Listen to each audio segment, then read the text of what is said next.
श्रीमद्भागवत कथा भाग 54। नमः पंकजनाभाय नमः पंकजमालिने नमः पंकजनेत्राय नमस्ते पंकजाग्रये। द्वितीय स्कंध अध्याय 2 धारणा तथा ध्यान का निरूपण। प्रथम अध्याय में भगवान के विराट रूप की धारणा की प्रक्रिया विस्तार से बताने के बाद अब द्वितीय अध्याय में सुखदेव जी भगवान कहते हैं, ब्रह्मा जी ने पिछले कल्प में जो सृष्टि बनाई थी वो प्रलय काल में समाप्त हो गई।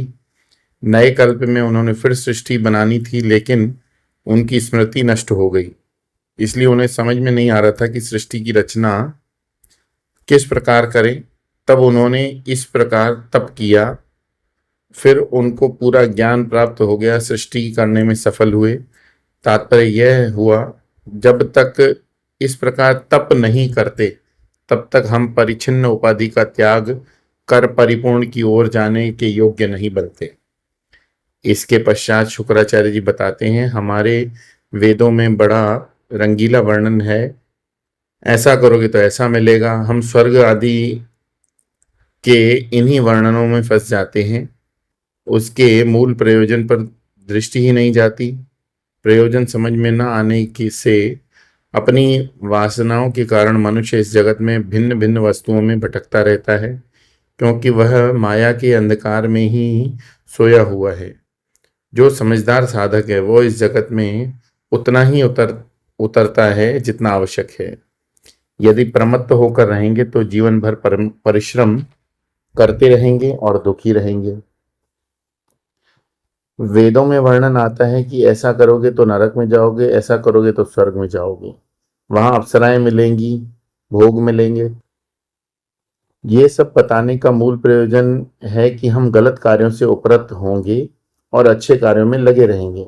ऐसा करने वाले अपने आप जगत के भोगों से भी उपरत हो जाता है। यानी मूल प्रयोजन तो यह है कि हम जगत के भोगों में फंसे नहीं, लेकिन माया से प्रमत्त व्यक्ति इन्हें पढ़कर भोगों के प्रति महत् बुद्धि और अधिक विकसित कर लेता है तथा भिन्न भिन्न विषयों में भटकता है।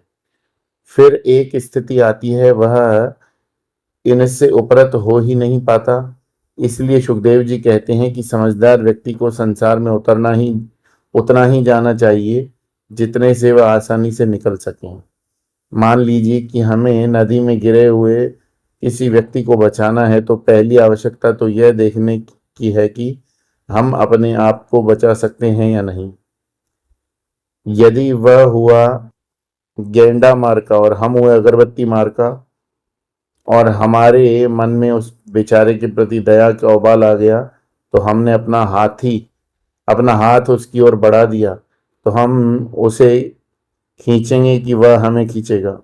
क्या इसे बेवकूफ़ी नहीं कहेंगे?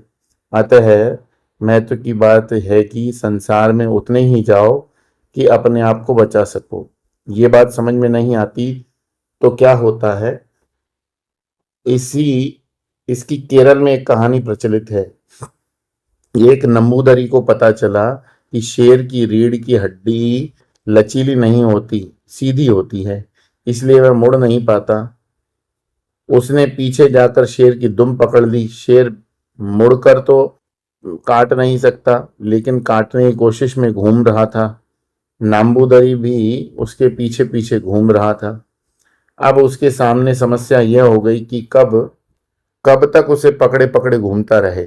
छोड़ दिया तो शेर खा जाएगा, यानी पकड़े तो मारे, छोड़े तो मरे। अरे भैया, पकड़ने गए ही क्यों शेर की पूंछ को? इसलिए जगत में व्यवहार करते समय अपने आप को फंसाने से बचते हुए चलना है। लक्ष्य स्पष्ट रहे कि जगत में हमें तो अपनी साधना करनी है, बाकी सब निरर्थक है। इस प्रकार अप्रमत्त होकर यानी असावधानी के साथ रहेंगे तो अनावश्यक बातों को अपने को उलझाएंगे नहीं। जीवन की गाड़ी को ऐसी सावधानी से चलाएं कि अपना नियंत्रण बना रहे। जो साइकिल सवार साइकिल के हैंडल को घोड़ा हा हा हु करते हुए करने लगता है, फिर वो पटकनी खाता ही है। एक महात्मा जी कहानी बताते हुए को कहते हैं कि एक कुत्ते ने बंबई से पूना जाने का निश्चय किया। उसने पूरी योजना बना ली कि अमुक अमुक स्थान पर रुकता हुआ पैदल 8 दिन में पूना पहुंच जाऊंगा। लेकिन जब अपने स्थान से चलकर अगले गांव पहुंचा तो वहां के स्थानीय कुत्ते उस पर टूट पड़े। वो भागा वहां से अगले पड़ाव की ओर। वहां के कुत्तों ने भी उसे टिकने नहीं दिया, वहां से भी भाग पड़ा। इस प्रकार 8 दिन के बदले 2 ही दिन में पूना पहुंच गया। इस पूरी यात्रा में उसके सामने लक्ष्य स्पष्ट था। यदि वह इसे भूलकर उन कुत्तों से झगड़ा करने में लग जाता तो पूना कभी नहीं पहुंच पाता। इसी प्रकार परमात्मा की प्राप्ति का लक्ष्य यदि स्पष्ट है तो हम इस जगत में किसी के साथ उलझेंगे नहीं। जगत में उतना ही जाओ जितने अपने को उपरत कर सको, वरना हमारी स्थिति उस चालक की भांति होगी जिसे गाड़ी चलाना तो आता है लेकिन ब्रेक लगाना नहीं। सुखदेव जी कहते हैं, जमीन पर सोने से काम चलता है तो शाही बिस्तर की क्या आवश्यकता। तकिया लगाने के लिए अपनी भुजाएं हैं तो फिर अलग से तकिए की क्या आवश्यकता। हाथों से ही पानी पिया जा सकता है तो बड़े बड़े पात्र एकत्र करने की क्या जरूरत है। वलकल इत्यादि से काम चल सकता है तो रेशमी वस्त्रों के लिए पागल होने की क्या जरूरत है। क्या वृक्षों ने फल फूल इत्यादि देना बंद कर दिया। क्या नदियां सूख गईं। क्या रहने के लिए पहाड़ों की गुफाओं के दरवाजे बंद हो गए। सबसे महत्व की बात है, भगवान हमारी देखभाल करते नहीं। ऐसी स्थिति में बड़े बड़े बुद्धिमान क्यों धन के मद में अंधे धनपतियों की चापलूसी करते हैं। इन सब विचारों के द्वारा अपने आप को जगत से उपरत कर साधना करेंगे तो अपना आत्म स्वरूप अपने आप प्रकट हो जाएगा। भगवान के भजन से ही हम जन्म मृत्यु के संसार से पार पा सकते हैं। पशु तथा पशुवत मनुष्य ही इस संसार में सुख खोजता है। भगवत गीता में भगवान कहते हैं, अनन्याश्चिन्तयन्तो माम ये जनाः पर्युपासते तेषां नित्याभियुक्तानां योगक्षेम वहाम्यहम्। जो व्यक्ति अनन्यता के साथ मुझे भजता है उसके योगक्षेम का वहन मैं करता हूँ। हम तो अपना सारा जीवन योगक्षेम यानी वस्तुओं के भोगों को जुटाने और उनकी रक्षा के लिए भयभीत रहते हैं में ही गुजार देते हैं।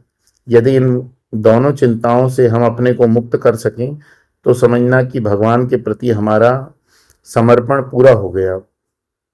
इसके लिए हम पद्धति से विचार करें कि हम प्रयत्न नहीं करते फिर भी हमारे जीवन में पहुंच ही जाते हैं। हम अपना पता बदल लें तब भी उनसे बच नहीं सकते, वे आ ही जाते हैं। तब फिर सुख भी हमारे लिए निश्चित हुए, वे भी पहुंच ही जाएंगे। ये समझ लेंगे तो सुरक्षा की चिंता हमें भगवान से दूर नहीं कर पाएगी। दुनिया के पैसे और व्यक्ति हमें सुरक्षा नहीं दे सकते, असली सुरक्षा तो भगवान ही दे सकते हैं। ये बात हृदय में बैठ जाए तो भगवान के प्रति भक्ति जागृत हो जाती है। आरंभ में जब जगत से पूर्ण उपरति और भगवान की आत्मा रूप से अनुभूति नहीं होती तब तक साधना में प्रयत्न का प्राबल्य बना रहता है। धीरे धीरे भगवान की अनुभूति प्रगाढ़ होने लगती है तो प्रयत्न नहीं करना पड़ता। जैसे नदी के प्रवाह की विरोधी दिशा में तैरना हो तो बहुत मेहनत करनी पड़ती है, लेकिन प्रवाह के अनुकूल उसी दिशा में तैरने के लिए प्रयत्न नहीं करना पड़ता। जैसे हम लक्ष्य के नजदीक पहुंचते हैं वैसे वैसे उपाधियों के द्वारा प्रभावित होना कम होते जाते हैं। जब हम दृश्य दर्शन और दृष्टा की उपाधियों से मुक्त हो जाते हैं तो हम अपने स्वरूप में प्रतिष्ठित हो जाते हैं। इस स्थिति में हम जगत की किसी भी व्यक्ति या हानि लाभ से प्रभावित नहीं होंगे, उनके गुलाम नहीं होंगे। इसी निरपेक्ष अप्रभावित स्वतंत्र अस्तित्व को ही कहते हैं आनंद। इसके लिए साधना ये करनी है कि जगत को परमात्मा के रूप में न देख सकते हैं तो कम से कम राग द्वेष के चश्मे से तो न देखें। बोलिए श्री कृष्ण चंद्र भगवान की जय। श्रीमद् भागवत महापुराण की जय।